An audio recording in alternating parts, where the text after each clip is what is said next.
I'm back with you once again here, and I'm going to show you more drawings that I've done. Now this time the combination of housing items and some floor plans.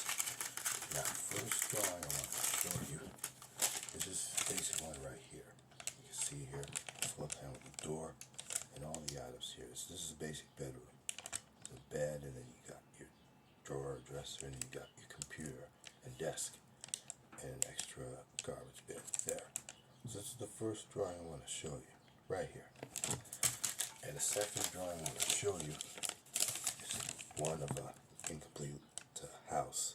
You can see here the kitchen sink and stove there, supposed to be. Then a table, dining room, and then you have your living room here with the table and then the sofas. Now, I was supposed to draw a television set in here, but I didn't get a chance to do it. So this is a basic room, unfinished floor plan of a room or house.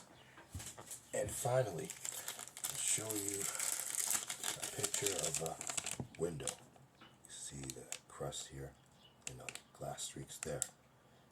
Here. So those are my drawings for today. I'll show you more in a future video.